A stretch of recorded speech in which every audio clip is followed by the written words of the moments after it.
What's up, HCWA fans? I'm the Lawdog, Brent Lawson, and this is another episode of Shootin' with the Lawdog. And this time I'm here with the one and only one half of the old school outcast, Wreckin, Tony. How you doing today, Mr. Tony? I'm doing good there, Outlaw Doug Lawson.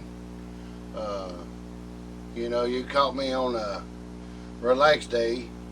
Usually I'm sitting trying to figure out when we getting back in the ring. I'm ready to get back in action. Well, beach. You was sitting on the beach. You're the beach guy. Yeah, sitting on the beach, throwing your line in, trying to catch a fish or two. Yeah, we've been doing a lot of that lately. But I'm ready to get back in action.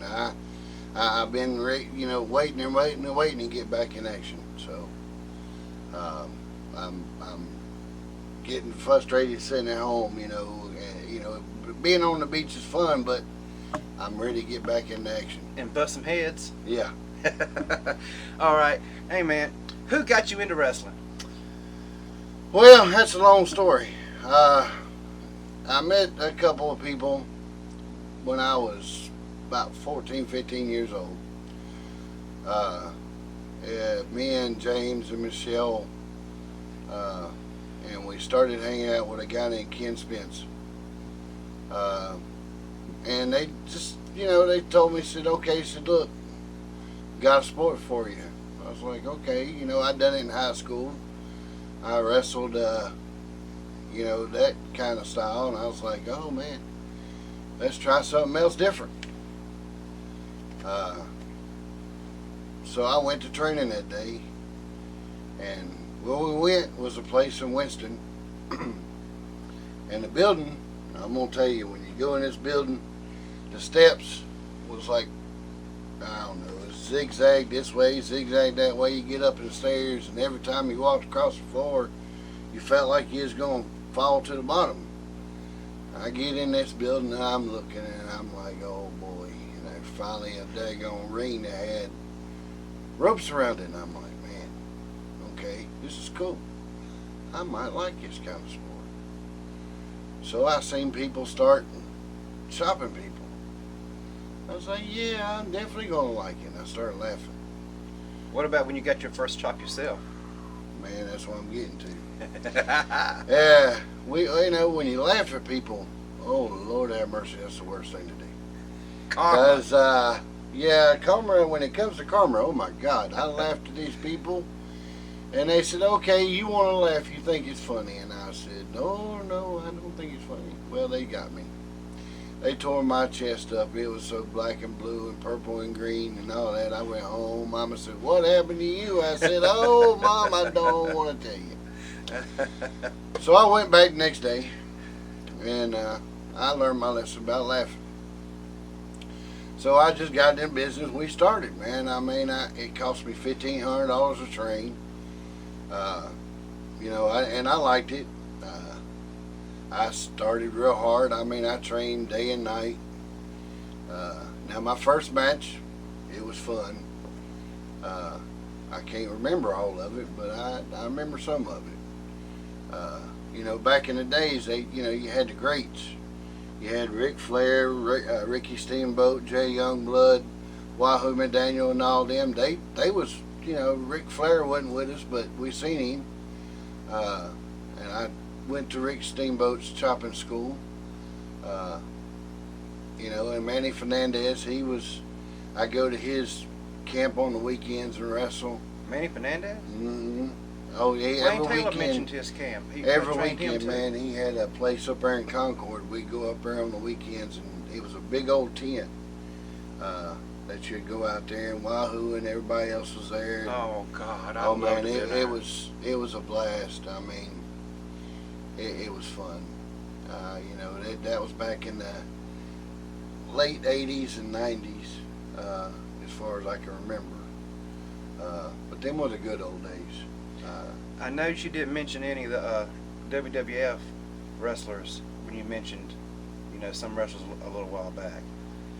No, because there was a difference between the NWA wrestlers and the WWF wrestlers. Yeah, the NWA was more, geared towards sports, and then WWF would start starting to turn towards the sports entertainment aspect of it. Yeah, yeah. Yeah, back in the older days, I mean, that, you know, you had like Jimmy Fly Snuka. You know, that was back in the era days when that wrestling was wrestling, you know, and all the guys like Ronnie Piper, Yeah. The Claw, Baron Von Raschke. Baron Von Raschke, and you know, Glad to have Kevin them all Von Erich. You know, all them guys. You know, when I first started, my name was Tony Fulton in this business, because everybody said you would make a good Tony. You know, as far as a Fulton, I wrestled barefooted. Oh, like one about Kevin Von Erich. Kevin Von Erich and all them, and I mean, I just went along with it. It was odd wrestling barefooted, but you know, I got used to it. But then after a long way, I started changing, and then, you know, I quit for 5 years, and that was one of the worst mistakes I ever made in my life. Why did you quit? I don't know. I just got with the wrong people in the wrong time and strayed away from it. And I wished I never strayed away from it, because, you know, when I was with the business, I stayed out of trouble. But when I strayed away from it, I kind of got in some trouble, which, you know, who don't never get in trouble. You know, and some of us, you know, you get with the wrong people and you tend to do things. But then you see the light of day and you wish you wouldn't have had done things like that. But so about 5 years later, I got in a relationship with my wife that I'm with now, and we went to a show, and Rick Link, Beastmaster, he came up to me and he said, "Tony," he says, "you on the wrong side of the rail." And I said, "Well, you're right." He said, "When you coming back?" And I said, "Well, here shortly." And I think it was the next 2 weeks, I went to a show and I started working again. And ever since then, I've been going solid. And you know, I've been in singles, I've been in tag teams, and now I've got hooked up with Old School Outcast. You know, we have our issues. We don't see eye to eye, but we still are a solid group. You know, there's, like I said, you know, we've got some kind of issues, but we're solid, we're strong. Along with Ed Malice and Yeah, Matt Mahoney. Yeah, and we're you know, we have our problems. What team don't have our problems? Right. But you know, As great as a Horseman was, they have people coming and going all the time. Exactly. But you know, in this business, you're gonna have your ups and downs. But we're working our way to get some gold, and you know, that's what we want. That's the main priority is getting some straps around us, and hopefully, you know, that's in the near future. I don't know what's planned, you know, as far as if this tag team's gonna stay together. If we're not gonna stay together, I hope so. If we don't, that's fine. You know Ed Malice has gold in his eyes. Yeah, he does. He says he does, but he, you know, sometime in this business, you gotta say, "Show me the money." Mm-hmm. Well, he's got to show me the gold. Right. So, I mean, and he's talking good.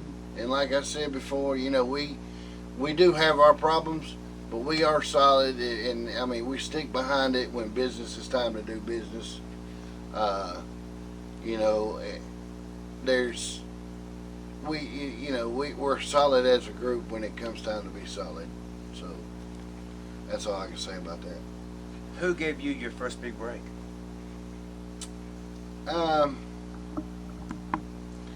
I would have to say Ken Spence. If it wouldn't have been for him, ain't no telling where I'd be. That man's done a lot for me, and I want to, every time I see him, I thank him very much for what he done for me, and he kept me off the streets and kept me kind of straight for a while. So, and then I strayed on him, and I found my way back. So, I like to thank him. How many titles have you held? And so, we'll just keep it, so you don't have to try to remember everything you've held. Just how many titles have you held in HCWA?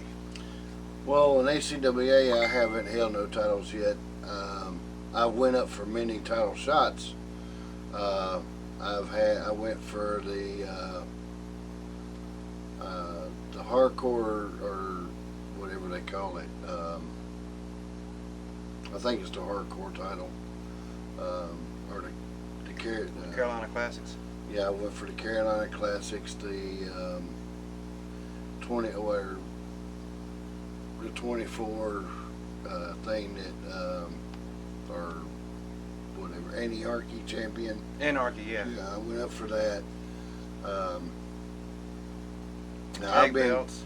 Yeah, I've been up for the tag championships, but we actually got hoodooed out of that, so we never had our shot yet for that. So a lot of hoodooing going on in the wrestling business. Yeah. And a lot of promotions, there's a lot of backstage politics. Yes. Most famously, you hear about Hogan being a big politician in the back. Yes. Especially in WCW. Yeah. And a lot of people blame him for the downfall of WCW as well as TNA. Yeah.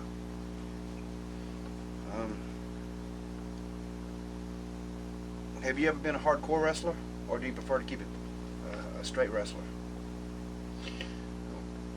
Rick and Tony will do either one. I mean, I prefer, I don't really like hardcore, but I'm a brawler. I mean, I wrestle, I'll brawl, or whatever they want to do. I mean, I'll wreck somebody up, or, if they want to wrestle, I'll wrestle. I mean, I know how to do either one of them. But my preferably is to actual technical wrestle. I mean, I think I can do either. My best is technical. I know how to do it all.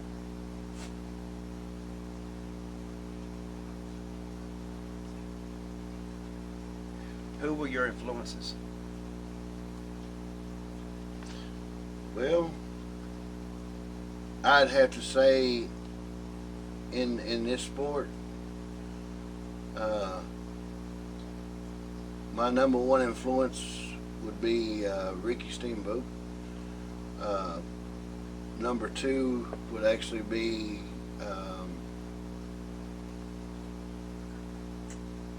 Ricky Steamboat is one of the few wrestlers who was never a heel. Yeah. Do you prefer to be a face or a heel? That depends. I could be.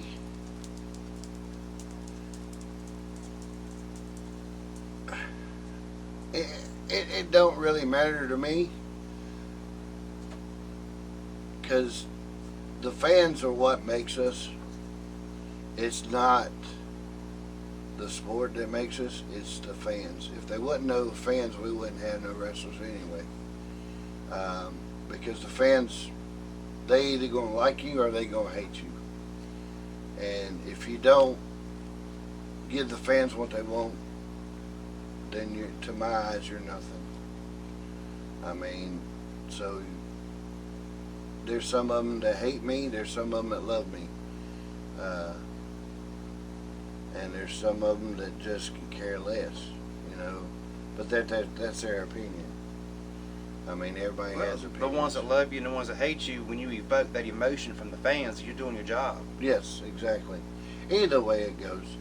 I mean, me personally, there's a lot of people tell me they like me better as a baby face, but there's a lot of people that says that they like me better as a heel. I mean, sometimes I like telling people to shut up, especially when they're mean to me. I mean, I don't like people being mean to me or whatever, but I mean, it's their choice. You know, if they don't like me, then you know that's their business. I mean, I'm not there to. I'm there for them, but I'm also to do a job, and that's to excuse me. I'm also to do my job in the ring, and that's to make sure I don't get hurt. But I'm also looking out to everybody else and do my job to get what I'm there for do, and that's to get a belt or whatever. Well, you've got to look after each other in the ring. Yeah. Yeah. You got to take care of each other. Yeah. Who was your toughest opponent? That's a good question.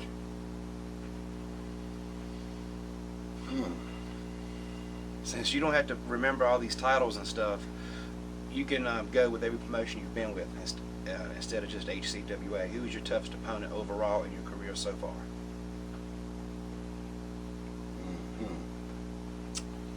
My toughest opponent, I'd have to say Make a Mercenary. Big man. Yeah, he's a big man. One of the newest members of the JC Santana stable. I would not want to mess with him. Oh no, he's Lord have mercy. He's tough. Yeah, he's tough. That match with him and Justin Zane, where they went all over the armory. God Almighty, woo! He's tough, but yeah. he's beatable. But he's just you've got to fight and you got to work hard to. Well, everybody knows to beat a big man, you got to take his feet out from under him. Yes. You can't get to make a mercenary to get him off his feet. No. He's loaded with offense. Yes. And defense. Yes. He's tough. You got to strike Santana first. made a great deal when he got him in his stable. Yes. You got to attack his legs, and I mean you got to sneak basically to get to his legs. You know, you got to strike first and go after his legs, so that way you can have your advantage over him. You know, if not, he's going to get the best of you. All right, yeah, right. What do you want to accomplish next in wrestling that you haven't already? My number one, well, actually my dream, and I don't know if I'll ever do it, but I would like to actually just one time be able to walk down the aisle at WWE and say I've done it. Okay, all right. WWE, would you do the same for AEW or Ring of Honor, they asked? Oh yes. If they would ask me to come to Ring of Honor and wrestle, yeah, I'd go. I would definitely. I won't even bring up Impact because the superstar Devin Graves knows I'm a huge Impact fan, but now what they're doing now, I can see them trying and I can see the wheels turning, but it's just not like it used to be. Oh no. So AEW, Ring of Honor, and WWE is about the three big promotions. Well, you know, look what they done to Trevor Lee at NXT and all that.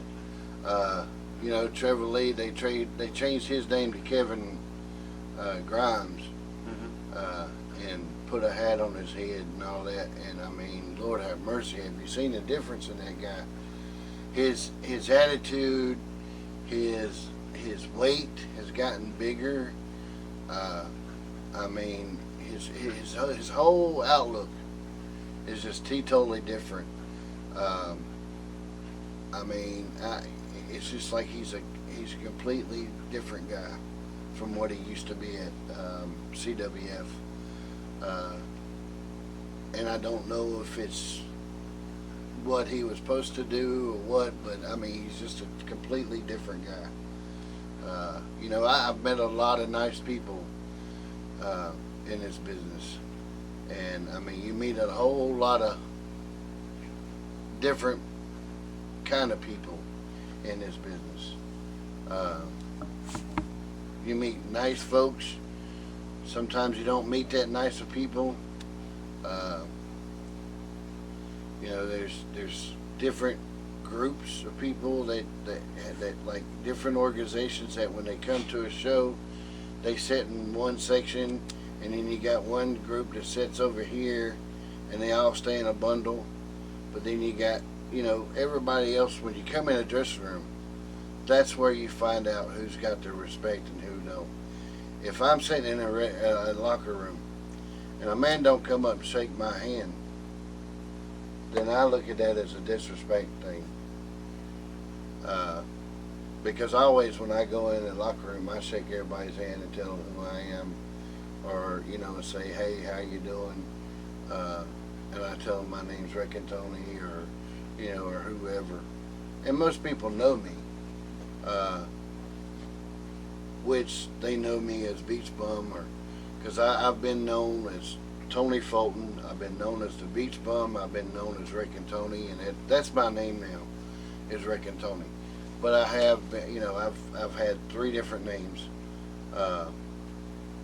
But I mean, everywhere I've been, everybody knows me.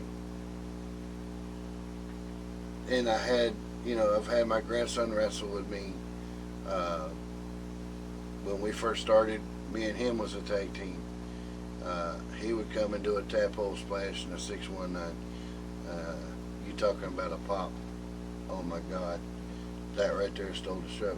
I guess so. I remember one time we was in Lexington, and Robbie Eves from Ring of Honor, he was there. Robbie E. I Or remember TNA. Yeah, okay, Robbie E. I remember him. He had his hair all sprayed up and stiff. Yeah. Well, he was sitting there selling his merchandise. Well, he went in front of us, or behind us, and he come back and told me, he said, I'll never follow that kid right there again.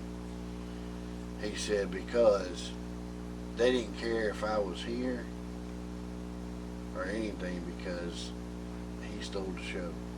Him and his grandson stole that show. Said they didn't care about my fist pumping. They didn't care about nothing. Said I didn't even have to be here. Said he stole the show. Robbie E. said that? That's what Robbie E. said. And that made my day. For somebody that was higher up like that to tell me that we stole the show like that, that give me the inspiration that I needed. You know what I mean? That made me feel good. And I told Tristan, and it made Tristan feel good. So, I mean, what else could you know? Ask for? Yeah. Not a lot. Not a lot. Who was one of your favorite managers? Who was one of my favorite? Well, I hadn't had too many managers. Ed would be the only manager I've had, so he's pretty good. You know, as far as managing material goes. I mean, we've had our ups and downs, but like I said, he's doing a good job. What about managers so far. in the wrestling as a whole? You like Paul Ellering or Bobby Heenan, Jimmy Hart? Oh. J.J. Dillon, Gary Hart. I would say Who was Paul Bear. Kimchi. Paul Bear. Paul Bear, Undertaker. Yeah. Undertaker, Yeah. and Kane's dad. That would be the dark side, more or less. You know, because he was fearful, cold. You know, just I don't know. It's freaky. Just to watch them come out and all that, and the music and all that. That was. Paul Bear come out carrying the urn, and the smoke roll in, and the Yeah. purple lights come up, and he comes walking out slowly. Yeah, and all the black Methodically. stuff. Yeah, I mean, just being in the black stuff. Oh my gosh, that was awesome. I mean, just to see that, you know. And I've been to shows like, you know, you go to which I remember one time I went to a wrestling show, and we stopped at a gas station to see Nikita. Nikita Koloff. Yeah, and he said, "Hey man," says, "you know how to get to Greensboro Coliseum?" I said, "Yeah." He said, "Will you mind taking me over there?" And I was like, "No." I said, "Just follow us. We'll take you there." Super said, nice guy. Oh yeah, he's a wonderful guy. We get there and he takes us backstage and all that. And I told him, I said, "Man," I said, "we all independent wrestlers." He's like, "Really?" He said, "Who do y'all wrestle for?" And we told him and everything. And he's like, "Okay." Was you wrestling for Ken Spence, IWA, and he was like, "Well, cool." He says, "Y'all come on back," and he said, "I'll let y'all meet some of the fellas." He said, and he took us back and introduced us all to everybody. And I told him back then I was so skinny, man. This one guy looked at me and he said, "So you want to be a WWF superstar?" And I said, "Yeah, I'd like to be." He said, "You're too small." I looked at him, I said, "What do you mean I'm too small?" He said, "You're too small, you gotta get bigger." And ever since that guy told me that, I was heartbroken there for a while, and I looked at Nikita and I told him, I said, "I don't like that guy." He said, "Why is that?" And I said, "Because he told me I had to get bigger." And I said, "You got some guys in here that are smaller than me." And I said, "They wrestle." And I said, "Why did he tell me I had to get bigger?" And he said, "I don't know." He said, "That was very rude of him." He said, "I'll talk to him later." But I never got no answer from him. He never gave me no straight answers, you know. And then a couple years later, or several years later, I seen him, and this was right before Ivan died, or whatever. I seen him. He come to one of our shows. Him and Nikita and Tristan and me had just got done, or we wrestled, and we went and talked to him, and he told Tristan he wrote on a picture for him, said, "I'll see you in the TVs." All right, he said, "One day I hope I see you on TV." And, oh, that was nice of him. Oh yeah. Yeah. I met Nikita up in Rocky Mount for American Championship Wrestling back probably 10 years ago. I met him and Johnny Weaver right before he died, and Jimmy Baggett. And when I was going to Rolling Thunder was there, and that's where I also first met Foxy Roxy at, was up there in Rocky Mount, wrestling for Calypso's Federation. Oh, yeah. Yeah, so she's a very nice girl. I got one more question, and it wasn't originally on my list. Outlaw Wayne Taylor wanted me to add this to the list, and it's a good question. It's going to hit home for a lot of fans and wrestlers alike. How do you feel when someone refers to professional wrestling as fake? Wrestling's not fake. People's fake. Yeah, Mr. Anderson's t-shirt. I had that t-shirt. I love that t-shirt. I wore it out. Yeah, you're right, yeah. You know, you hear it all the time. Mm-hmm. We have, as wrestlers, we have to train. And there's no off season like football, and basketball, and baseball. We have to get in the ring every single day, and we have to run the ropes. We have to take bumps. We have to do chops. We have to do punches. We have to do cardio. We have to do top ropes. Everything. You know, because you do get hurt. I've had broken ribs. My ribs have been broke 2 or 3 times. I've had neck surgery. I've had shoulder surgery. I've had a broken tailbone. you know, you can get hurt in this sport. You know, just like any other sport. In racing, you know, and some of our wrestlers have been killed in this ring. You know, Owen Hart for one. Yeah, Owen Hart come from all the way from the top on like a zip line. The zip line broke. What did he do? He broke his neck. One kid had a heart attack in the middle of the ring.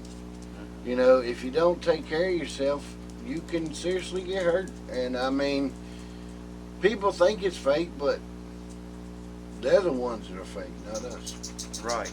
You think you have a clue, but you have no idea the life of a professional wrestler. That's all my questions I have for you, Wreckin Tony. Thank you for being on the show. Thank you, HCWA fans, for tuning in to another edition of Shootin' with the Lawdog. The Gothic superstar Devin Graves is behind the camera. This is Wreckin Tony, one half of the Old School Outcast, and I'm the Lawdog, Brent Lawson. We'll see you at a show soon. We are out.